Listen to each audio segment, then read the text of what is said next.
कौन से राम राज्य में कौन सा रामायण पढ़ते हैं अमित शाह, नरेंद्र मोदी जी? जिस रामायण में उनका राज्य जल रहा था 3 महीने और राम वन विहार कर रहा था। जब सर्वोच्च न्यायालय को इंटरवेन करना पड़े किसी राज्य के लॉ एंड ऑर्डर में, तो आप समझ जाइएगा टोटल एडमिनिस्ट्रेटिव फेलियर है, टोटल अनार्की मची हुई है। 1984 के बीच में और मणिपुर के बीच में गोधरा भी आता है, 2002 भी आता है, उसका भी जिक्र कर। इतना वेशिला मत बोलिए कि लोग तुलसी की पूजा करना छोड़ दे। उन्होंने कहा फ्लाइंग किस किया है, सारा महिलाओं का अपमान है। राहुल गांधी ने फ्लाइंग किस किया न किया, ये तो डिबेट का सवाल है। लेकिन इस आरोप से यदि सारी महिलाएं पीड़ित होती है, तो आज स्मृति ईरानी को मैं पूछता हूं, क्या मणिपुर की महिलाएं आपकी कोई नहीं है? क्या आपका मुख्यमंत्री आपको कोऑपरेट कर रहा है वहां कुकियों की लाशें बिछाने में? क्या आपका मुख्यमंत्री सरकार को कोऑपरेट करवा रहा है हथियार लुटवाने में? कभी कहते हैं बाहर से लोग आए, कभी कहते हैं कि अंदर के लोग हैं। बाहर के लोग आ गए तो ये और गंभीर समस्या है। हमारे यहाँ आईबी क्या कर रही है, हमारी फौजें बॉर्डर पे क्या कर रही है, जो म्यांमार से लोग आते हैं और ये करके जाते हैं? क्या फिर ये केंद्र सरकार का फेलियर नहीं है? या जब आप विपक्ष में होते तभी पूछने का अधिकार आपको है और बाकियों को नहीं? जब विपक्ष ने सवाल पूछा, प्रधानमंत्री का वक्तव्य मांगा, प्रधानमंत्री वक्तव्य देने को तैयार नहीं है। वो सदन के बाहर कहते हैं कि लोकतंत्र के मंदिर के बाहर खड़ा होकर मैं आज पीड़ा और घृणा से, और मेरे वेदना है, क्रोध है उनके दिल में, लेकिन वो पीड़ा, वेदना, क्रोध घड़ियालू आंसू है।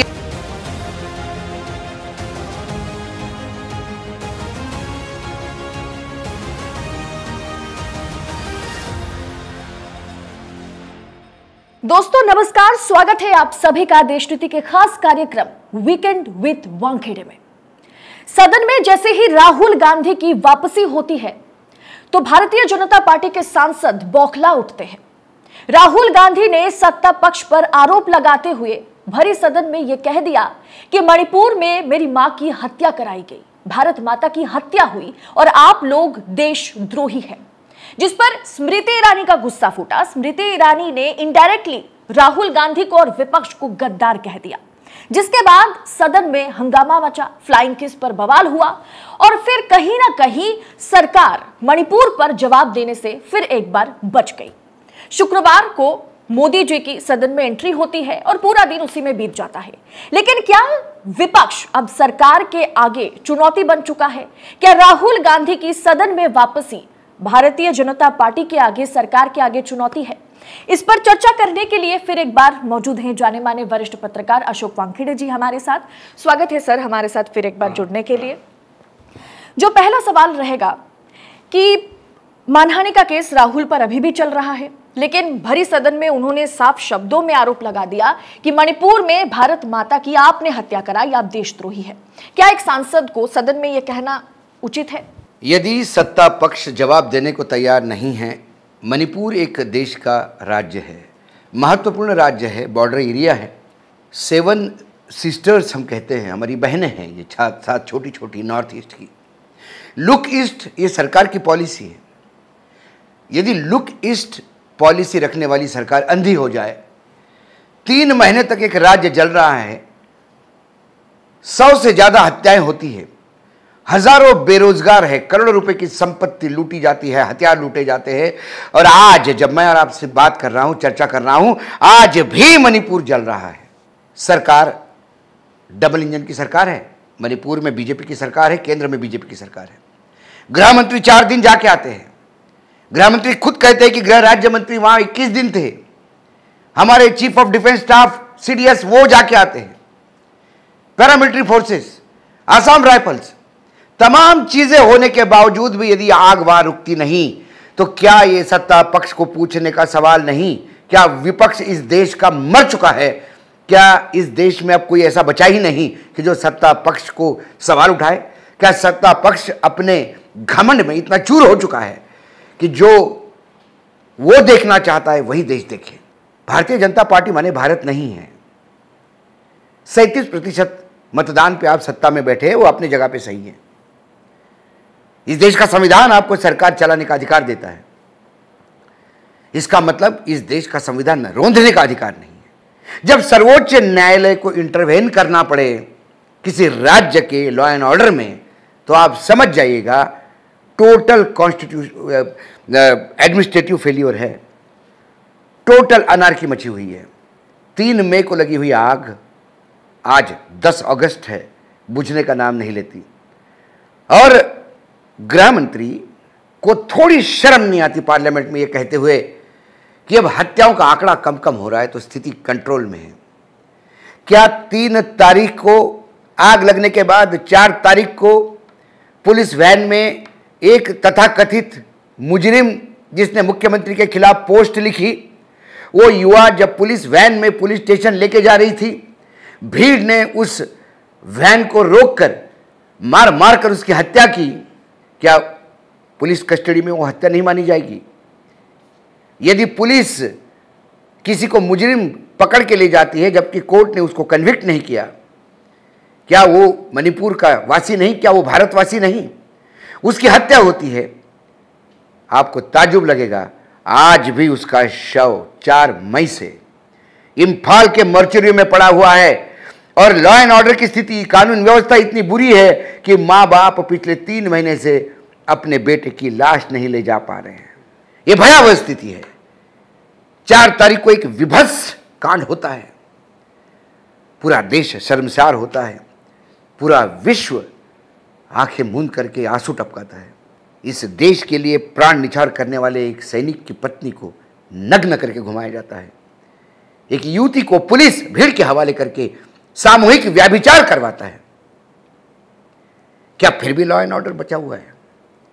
सर्वोच्च न्यायालय ने कहा कि आप कुछ नहीं कर सकते, हमको करना पड़ेगा। सर्वोच्च न्यायालय ने सरकार को पूछा, सवालों के जवाब सरकार के पास नहीं थे, ना राज्य सरकार के पास, ना केंद्र सरकार के पास। सर्वोच्च न्यायालय कस्टोडियन है हमारे संविधान का। आखिर सर्वोच्च न्यायालय को 3 जजेस की एक कमेटी बनानी पड़ी और 42 एसआईटी नियुक्त करनी पड़ी। 42 एसआईटी एक राज्य के लिए जिसकी पॉपुलेशन मात्र 35 लाख हो, आप समझ सकते हैं कि स्थिति कितनी विकट है। और गृह मंत्री कहते हैं कि अब स्थिति कंट्रोल में है। क्यों नहीं वहां राष्ट्रपति शासन लागू हो सकता है? झूठ बोलते गृह मंत्री। आपको सत्ता का मद इतना नहीं होना चाहिए कि आप सदन पे भी झूठ बोलो। गृह मंत्री जी ने आर्टिकल 356 का परिभाषा टोटली गलत की है। उन्होंने कहा कि मुख्यमंत्री को निकालने का सवाल क्यों है, वो हमको कोऑपरेट कर रहे हैं। आर्टिकल 356 से बताता है मुख्यमंत्री कोऑपरेट करे तो उनको निकालने की जरूरत नहीं है। आर्टिकल 356 ये मुख्यमंत्री से रिलेटेड है ही नहीं। आर्टिकल 356 कहता है कि यदि स्टेट में पूर्ण रूप से यदि प्रेसिडेंट को गवर्नर की रिपोर्ट मिलती है या otherwise there is a clear cut failure of the government machinery and law and order, then the president rule has to be invoked, the government has to be thrown out. ये what 356 says। और आप कहते हो cooperate. Cooperate क्या होता है? क्या आपका मुख्यमंत्री आपको कोऑपरेट कर रहा है वहां कुकियों की लाशें बिछाने में? क्या आपका मुख्यमंत्री सरकार को कोऑपरेट करवा रहा है हथियार लुटवाने में? कभी कहते हैं बाहर से लोग आए, कभी कहते हैं कि अंदर के लोग हैं। बाहर के लोग आ गए तो यह और गंभीर समस्या है। हमारे यहां आईबी क्या कर रही है? हमारी फौजें बॉर्डर पे क्या कर रही है? जो म्यांमार से लोग आते हैं और ये करके जाते हैं, क्या फिर ये केंद्र सरकार का फेलियर नहीं है कि म्यांमार के लोग आते हैं, बाहर के लोग आते हैं, हमारे थाने लूट के जाते हैं। इतनी तादाद में लोग आते हैं कि तो थाने लूट ले। इतना बड़ा इन्फिल्ट्रेशन होता है, इतने बाहर के लोग आते हैं और केंद्र सरकार है कि उनको समझ में नहीं आता। सर्वोच्च न्यायालय में जो दिए गए स्टेटमेंट है, जो एफिडेविट है और गृह मंत्रालय का वक्तव्य, ये टोटली मेल नहीं खाता। इससे बता देता है कि सरकार पार्लियामेंट को कितना सीरियस लेती है, कॉन्स्टिट्यूशन को कितना सीरियस लेती है। जब सरकार को बार बार ये कह रहे थे कि प्रधानमंत्री वक्तव्य दे, देश का एक राज्य जल रहा है भाई, कोई 2 हत्याओं का सवाल नहीं है कि पालघर में 2 हत्या हो गई तो पूरा देश आंदोलित हो गया, बीजेपी आंदोलित हो गया। और आज पूरा राज्य जल रहा है तो क्या विपक्ष पूछेगा नहीं? या जब आप विपक्ष में होते तभी पूछने का अधिकार आपको है और बाकियों को नहीं? जब विपक्ष ने सवाल पूछा, प्रधानमंत्री का वक्तव्य मांगा, प्रधानमंत्री वक्तव्य देने को तैयार नहीं है। वो सदन के बाहर कहते हैं कि लोकतंत्र के मंदिर के बाहर खड़ा होकर मैं आज पीड़ा और घृणा से, और मेरे वेदना है, क्रोध है उनके दिल में, लेकिन वो पीड़ा, वेदना, क्रोध घड़ियालू आंसू है या वाकई है तो फिर सदन के अंदर क्यों नहीं बोलते? प्रधानमंत्री को बुलवाने के लिए अविश्वास प्रस्ताव लाया गया। क्या ये देश को पता नहीं कि विपक्ष के पास पर्याप्त मतदान नहीं है? पता है कि अविश्वास प्रस्ताव गिर जाएगा, सरकार की जीत होगी। सवाल विश्वास अविश्वास का प्रस्ताव गिरने का या जीतने का नहीं है। सवाल है कि क्या सरकार की जवाबदेही तय होगी, क्या सरकार का परीक्षण तय होगा। मुझे याद है इस देश में आज़ादी मिलने के बाद जब पहला अविश्वास प्रस्ताव आया तो आचार्य कृपलानी जी ने यह कहा था कि मुझे दुख के साथ कहना पड़ रहा है कि मेरे मित्र के सरकार के खिलाफ मुझे अविश्वास प्रस्ताव लाना होता है। और तब तो उनका प्रस्ताव गिरा तो मात्र उनके फेवर में तो 65 वोट मिले थे और 300 से ज़्यादा वोट नेहरू जी के साथ थे। लेकिन उन्होंने अपने प्रस्ताव में कहा यह अविश्वास प्रस्ताव सरकार को गिराने का नहीं है, यह अविश्वास प्रस्ताव सरकार की जवाबदेही तय करने का है। लेकिन तब देश का सौभाग्य था कि सत्ता पक्ष में भी जो लोग थे वो संविधान के आगे नतमस्तक होते थे। जवाहरलाल नेहरू ने कहा कि ऐसे अविश्वास प्रस्ताव का हम स्वागत करते हैं जहां सरकार को पता है कि यह गिरेगा, इसके बावजूद समय समय पे सरकार को अपना भी परीक्षण करवाती है। यह परीक्षण की घड़ी है इस सरकार की। सरकार गिराने की और बचाने की नहीं है। यह मणिपुर को न्याय दिलाने की बात है। तो जब गोगोई ने बेहतरीन तरीके से सौम्य शब्दों में सरकारी आंकड़ों से, सरकारी रिपोर्ट्स के साथ क्या हो रहा है मणिपुर में, एक के बाद एक सारे आंकड़े और फैक्ट्स देते हुए कहा, तो उसका जवाब सत्ता पक्ष ने एक ऐसे आदमी को खड़ा किया जिसकी कोई आइडेंटिटी नहीं। हो सकता है सत्ता पक्ष को लगा कि निशिकांत दुबे बहुत बड़ा ओरेटर है और निशिकांत दुबे ने यह कहा कि अविश्वास प्रस्ताव जो है वो भूल गए, इस मणिपुर का अविश्वास प्रस्ताव है। उन्हें कहा कि अरे बाप रे, ये तो एक गरीब के बेटे प्रधानमंत्री बना, उसकी सरकार गिराने के लिए है, उसको बदनाम करने के लिए है। मैं भगवान से प्रार्थना करता हूं, मैं हिंदू हूं, विश्वास करता हूं, मैं आस्तिक हूं, मैं मेरे भगवान से प्रार्थना करता हूं, महाकाल के सामने अर्जी लगा देता हूं कि देश का हर गरीब का बच्चा वैसा ही हो जैसा दुबे कहते हैं, जो लाखों का सूट पहने और करोड़ों के प्लेन में घूमे अपने मित्र उद्योगपति अडानी के। तो ये देश में ना समस्या रहेगी, ना मणिपुर होगा, ना बेरोजगारी होगी, ना बाढ़ होगा, ना किसी को अनाज देना पड़ेगा, ना घर में पानी देना पड़ेगा, क्योंकि संपन्न देश होगा। गरीब का बच्चा जब लाखों का सूट पहनेगा तो फिर गरीबी कहाँ रहेगी। उन्होंने कहा कि ये जो है ये विपक्ष नहीं चाहता कि नलों का पानी घर पहुंचाए, अनाज पहुंचे लोगों के घर में। अविश्वास प्रस्ताव किस बात का? आपको पूछ रहे जयपुर का रास्ता कहाँ है, आप हमको भोपाल बता रहे हैं। क्या बुद्धि भ्रष्ट हो गई है सत्ता पक्ष की? इस सवालों के जवाब देने के पहले जिलेबी बनाते हैं। उसके बाद राहुल गांधी बोले और राहुल की पीड़ा बोलती है। कोई भी इंसान जिसके सीने में छोटा भी दिल हो, यदि वो मणिपुर जाए, मणिपुर का वीडियो देखने के बाद शायद ही कोई इंसान हो जिसके घर में बहू बेटी है, जो अपने माँ से, बहनों से, भाभी से प्यार करता हो, उसके आंखों में पानी नहीं होगा और उसने खाना नहीं खाया होगा वो वीडियो देखने के बाद।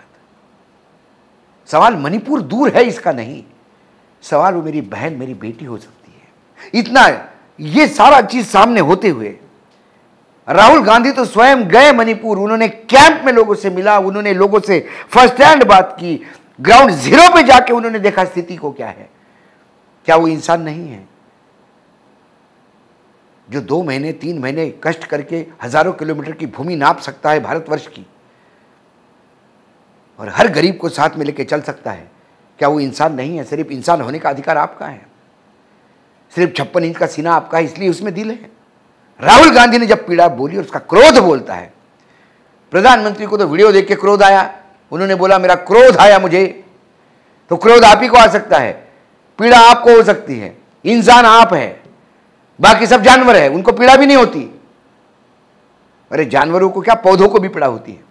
राहुल गांधी की यदि पीड़ा से उसका हृदय रोता है और वो क्रोध विपक्ष ऐसा नहीं कहेगा तो कैसा कहेगा? क्रोध में विपक्ष सत्ता पक्ष को सवाल नहीं पूछेगा तो कैसा पूछेगा? क्या किसी व्यभिचारी को यह पूछते हैं कि महामहिम सज्जन, बड़े भाई साहब, आपने व्यभिचार कैसा किया बताएंगे आपको? जब वो क्रोध और पीड़ा उबल पड़ा तो उसका मजाक उड़ाया जा रहा है। स्मृति ईरानी जी ने तो हद कर दी। उन्होंने कहा फ्लाइंग किस किया है, सारा महिलाओं का अपमान है। राहुल गांधी ने फ्लाइंग किस किया न किया ये तो डिबेटिक का सवाल है, लेकिन इस आरोप से यदि सारी महिलाएं पीड़ित होती है तो आज स्मृति ईरानी को मैं पूछता हूं, क्या मणिपुर की महिलाएं आपकी कोई नहीं है? उन महिलाओं पे जब अत्याचार हो रहा था तब आपने क्यों नहीं स्पीकर के पास सब महिलाओं ने जाके कहा कि मणिपुर हम जाना चाहते हैं? क्यों नहीं कहा कि हम गृह मंत्री को पूछना चाहते हैं? क्यों नहीं कहा कि हम प्रधानमंत्री को पूछना चाहते हैं कि हमारी बहनों को नग्न करके घुमाया जा रहा है? एक वीडियो सामने आया, मुख्यमंत्री कहते हैं ऐसे सैकड़ों केसेस है। किस बात की महिला है ये? महिला होने का अधिकार खो चुके हैं ये। फ्लाइंग किस पे आप हाथ होती हो? जो नहीं है हुए पता नहीं क्या हुआ, वो वीडियो कौन से एंगल से लिया, क्या लिया, लेकिन ये वीडियो क्लियर कट, वीडियो छोड़िए, एफआईआर दर्ज है मई 18 की। उस एफआईआर में वो पूरी चीज बताई गई है जो वीडियो में है। उसके बावजूद आपको पीड़ा नहीं हुई। आपको पहला ट्वीट मणिपुर पे करने के लिए राहुल गांधी का इंतजार करना पड़ा। राहुल का ट्वीट आने के बाद 2 मिनट के बाद आप ट्वीट करती हैं कि आपको पीड़ा हो गई। आप मणिपुर नहीं देखती, आप राहुल गांधी का ट्वीट देखती हैं। हो जाए मणिपुर में व्यभिचार, क्या होता, क्या हु केयर्स? अब तो सरकार हमारी है, जीत लिए हम। 5 साल बाद मणिपुर में फिर सरकार होगी, फिर जाएंगे मणिपुर से नाता बताने। अभी तो मध्य प्रदेश, छत्तीसगढ़, राजस्थान ये बहुत अहम है, यहां चुनाव है। जो राजनीतिक दल सिर्फ चुनाव में इंटरेस्टेड है, गवर्नेंस में नहीं, उन्हें सवाल पूछने चाहिए, कड़े सवाल पूछने चाहिए। गृह मंत्री का वक्तव्य झूठ का पुलिंदा, वो कहते मतलब ये तो आईपीएल का स्कोर हो गया, हमारी हत्याएं आपसे आपके हत्याएं से कम। सवाल हत्या होने का नहीं, सवाल है कि तुम क्या कर रहे थे। कांग्रेस ने जो किया उसका उनको भुगतान हुआ, वो सत्ता से बाहर है। आप तो सत्ता में वो करने आए हैं जो कांग्रेस ने नहीं किया, तो फिर आप चुप क्यों हैं मणिपुर पे? इस सवाल का जवाब कौन देगा? सरकार को देना होगा। जैसे ही राहुल गांधी ने अपना वक्तव्य रखा और उसके बाद स्मृति ईरानी ये कहती हुई नजर आई, मणिपुर का तो माँ का भी उन्होंने जिक्र नहीं किया, लेकिन उन्हें अब भी कश्मीरी पंडितों पर बात करना जायज लगा और 1984 तक वो पहुंच गई, लेकिन मणिपुर का माँ भी उन्होंने उच्चारण नहीं किया। 1984 के बीच में और मणिपुर के बीच में गोधरा भी आता है, 2002 भी आता है, उसका भी जिक्र करती। इतना वेशिला मत बोलिए कि लोग तुलसी की पूजा करना छोड़ दे। सिर्फ स्मृति ईरानी नहीं, किरण रिजिजू भी बीच में राहुल गांधी को रोककर खड़े होते हैं और वो कहते हैं कि 7 साल तो मणिपुर में आपकी राज थी, मतलब 2017 से पहले, और 7 साल में कांग्रेस ने मणिपुर को बिगाड़ा है। प्रधानमंत्री ने कहा था कि कांग्रेस को 60 साल दिए, मुझे सिर्फ 60 महीने चाहिए। मणिपुर में जो गंद कांग्रेस ने की वो अपने जगह पे है, लेकिन 7 साल में आपने क्या किया? कांग्रेस के समय 3 महीने में मणिपुर नहीं जला। कांग्रेस के समय महिलाओं को पुलिस ने ढूंढ ढूंढ के भीड़ के हवाले नहीं किया। कांग्रेस के समय थाने से हथियार नहीं लूटे गए। कांग्रेस के समय सर्वोच्च न्यायालय को इंटरवेन नहीं करना पड़ा। इसका जवाब क्या देंगे? इसका जवाब कहां है? आज मैं पूछता हूं, मुझे कोई कांग्रेस से लेना देना नहीं है। कांग्रेस फेल्योर थी, इसलिए कांग्रेस सत्ता से बाहर है। आप तो गवर्नेंस देने आए थे, आप तो राम राज्य स्थापित करने आए थे। कौन से राम राज्य में कौन सा रामायण पढ़ते हैं अमित शाह, नरेंद्र मोदी जी? जिस रामायण में उनका राज्य जल रहा था 3 महीने और राम वन विहार कर रहा था, कौन से रामायण में लिखा है? आज उस दिन वो दुबे जी ने कहा, पंडित जी ने, कि प्रधानमंत्री जी का वस्त्रहरण करना चाहते हैं। जो विपक्ष इतना छोटा हो नंबर में, जिसके पास इतना बहुमत हो सदन में, राज्यसभा में जुगाड़ किया हुआ बहुमत, पूरे विश्व के राष्ट्रपति जिसको रेड कारपेट सैल्यूट करते हैं, खुद कहते हैं स्वयं प्रधानमंत्री, डीयू के बच्चे को, जो अपने आप में एक बहुत बड़े शास्त्रज्ञ हैं, एक बड़े हिस्टोरियन हैं, सैन्य रक्षा विशेषज्ञ हैं, सारी विश्व की तमाम विधाएं उनके पास हैं। उस गुजरात से आते हैं जिस गुजरात ने महाराणा प्रताप के चेतक का नैनिहाल है, जो विश्व का सबसे बड़ा प्रश्न है विश्व के सामने, आम चूस के खाते या काट के खाते, उसका जवाब देते हैं। जो अपना इंटरव्यू करवाने के लिए अक्षय कुमार जैसे एक्टर को बुलाते हैं, इतने महान नेता, उनका वस्त्र हरण मात्र 4 सवालों से होता है। इस देश का वस्त्र उद्योग इतना निकम्मा हो गया है कि 4 सवालों से प्रधानमंत्री के वस्त्र तार तार हो जाएं। क्या राहुल गांधी इतने सशक्त हो गए हैं? कौन सी उपमा किसको देते हैं? क्या बोलते हैं आप? आप तो उस पार्टी को बिलोंग करते हैं जो हिंदुत्व की ध्वजवाहक है। रामायण महाभारत तो थोड़ा ठीक ठाक पढ़ लिया कीजिए, मिसाल तो ठीक ठाक दे दिया कीजिए। मणिपुर के सवाल का जवाब ये नहीं कि 2024 में हम फिर सत्ता में आएंगे। सवाल आपके सत्ता में आने ना आने का नहीं है। सवाल है कि ये बता,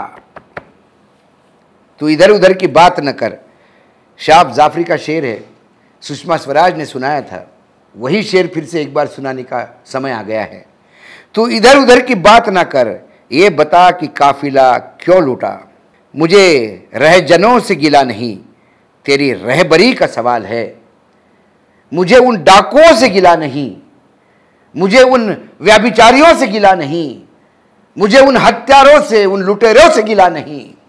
तेरे नेतृत्व का सवाल है, तेरे लीडरशिप का सवाल है कि तेरे लीडरशिप में हो रहा है।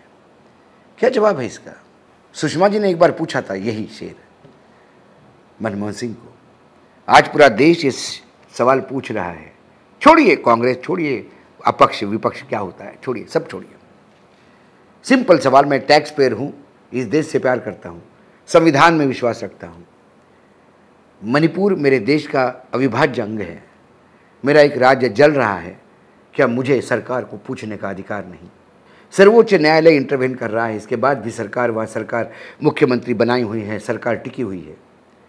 और मेरा गृह मंत्री पूर्ण रूप से झूठ बोलता है कि आर्टिकल 356 के तहत वो हमें कोऑपरेट कर रहे। आर्टिकल 356 कोऑपरेशन की बात ही नहीं करता, सीएम की बात ही नहीं करता। It's a breakdown of a constitutional machinery, that's it. It has to be nailed. Why is he still there? क्योंकि क्या आग आपने लगाई जो बुझाना नहीं चाहते? क्या आप चाहते हैं कि कुकी की पहाड़ी खत्म करी जाए? क्या कुछ लोगों का गांजा के धंधे में इंटरेस्ट है, या फिर पाम फार्मिंग के लिए जमीन खाली करवानी? असंख्य सवाल है। चंद उद्योगपति, चंद धंधेबाजों के चक्कर में क्या एक राज्य जलने दिया जा सकता है क्या? सवाल ये है। आपको क्या लगता है कि प्रधानमंत्री मोदी से 24 जुलाई से सवाल पूछा जा रहा है और 10 अगस्त शुक्रवार को, यानी कि कल और परसों तो सदन बंद रहेगी, और उससे पहले प्रधानमंत्री हाजिर होते हैं और पूरा दिन उसी में बीत जाता है। प्रधानमंत्री को इतना वक्त क्यों लग गया? क्या वो स्क्रिप्ट तैयार कर रहे थे? क्योंकि यहाँ टेलीप्रॉम्प्टर तो होगा नहीं। प्रधानमंत्री जी के पास सवाल के जवाब नहीं है। प्रधानमंत्री का वक्तव्य क्या होगा मैं बताता हूँ। प्रधानमंत्री का वक्तव्य होगा, ये बाहर से लोग आ रहे हैं, बाहर के आतंकी है, ये जो बॉर्डर में आग लगा रहे हैं, वो चीन से, म्यांमार से इसका संबंध जोड़ेंगे, और फिर चीन से सत्ता पक्ष का संबंध जोड़ेंगे, जो न्यूयॉर्क टाइम्स में रिपोर्ट छपी, विपक्ष का। फिर यूट्यूबर्स को लेके और विपक्ष को लेके कहेंगे कि चीन का पैसा लेके आप ये करवा रहे हैं। तो उस प्रधानमंत्री के संभावित वक्तव्य में प्रधानमंत्री 2024 मैंने क्या क्या किया देश में ये बता देंगे, कांग्रेस के राज्य में क्या क्या हुआ, सिख दंगों से लेके राजस्थान से लेके सारी चीज़ें बता देंगे। लेकिन प्रधानमंत्री ये नहीं बताएंगे कि राजस्थान में सबसे ज़्यादा यदि व्यभिचार के केसेस है महिलाओं के, तो उसके बाद नंबर 2 पे जो लगातार 5 राज्य हैं वो बीजेपी शासित हैं, उनका टोटल किया जाए तो राजस्थान से बहुत ज़्यादा बड़ा हो जाता है। इस पर प्रधानमंत्री जी बात नहीं करेंगे। प्रधानमंत्री जी अपने चाइना के रिलेशन से बात नहीं करेंगे।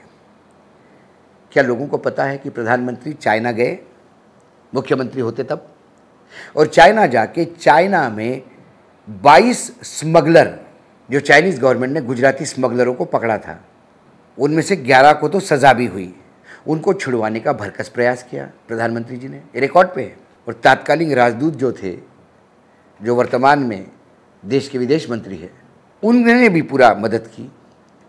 तो क्या गुजराती स्मगलरों को छुड़वाने के चक्कर में इस देश को एक नया विदेश मंत्री मिला है बार्टर में?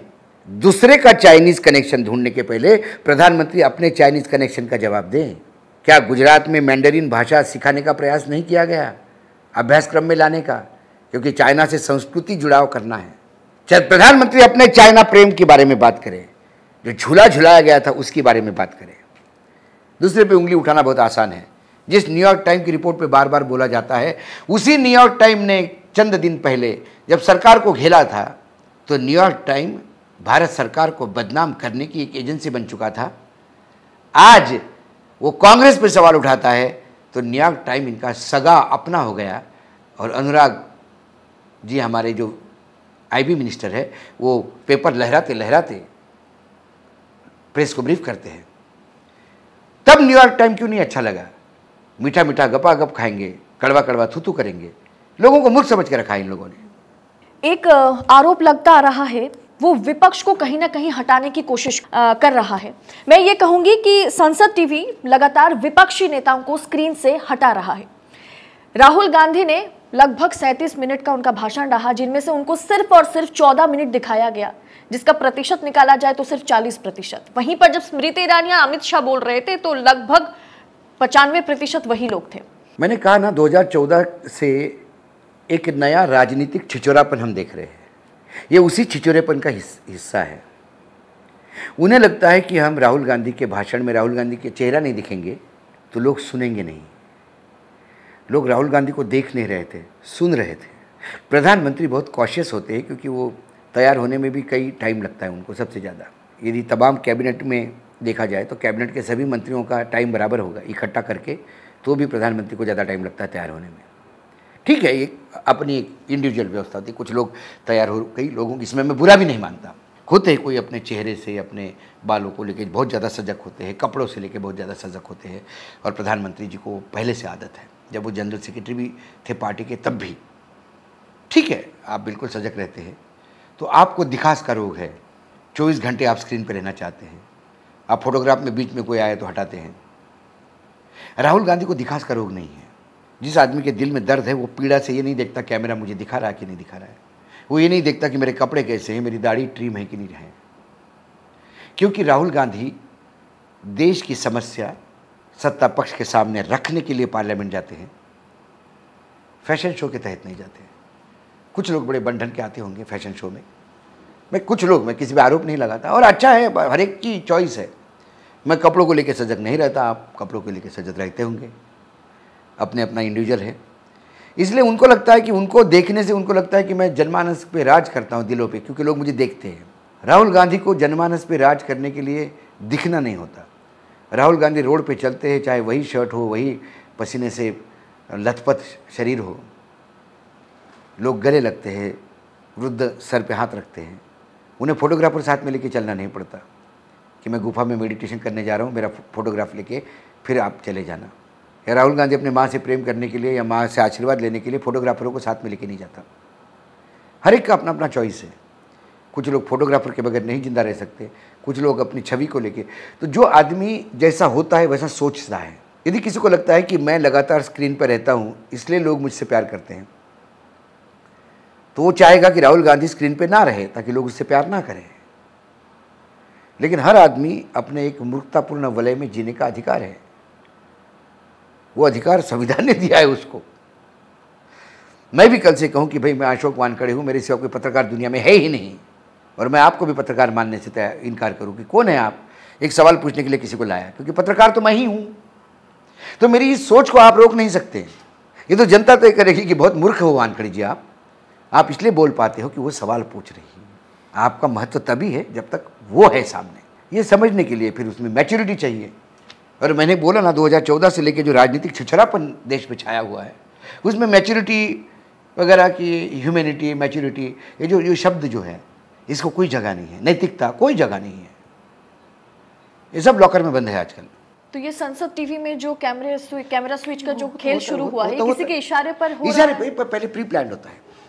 इवन दुबे जी, हम जब कहते हैं कि निशिकांत दुबे इस लायक है ही नहीं कि वो डिबेट ओपन करे, मतलब मैं इतने सालों से पॉलिटिकल कवरेज कर रहा हूँ, लेकिन उन्होंने मजाक उड़ाया। उन्होंने बता दिया विपक्ष को, जिस मणिपुर को आप इतना बड़ा समझ रहे, हमारे लिए वो कितना छोटी चीज़ है। हमारा छोटा आदमी देख लेगा उसको। कोई बड़ा इवेंट होता तो संपादक जाता है, जब इवेंट बहुत छोटा होता तो कोई एक आध रिपोर्टर को, ट्रेनी रिपोर्टर को भी भेज देते हैं। वैसा उन्होंने एक ट्रेनी को भेज दिया, जा भाई तू बोल ले, आज तू भी अपने दिल की भड़ास निकाल। अब वो बेचारा अपनी जो समझ होगी उसी हिसाब से बोला, वो उसने मोदी जी का ही वस्त्र हरण करवा दिया। बताइए। आपका एक सब्सक्राइब हमारे लिए महत्वपूर्ण है। देश नीति को अभी सब्सक्राइब करें और बेल आइकन को दबाना ना भूलें।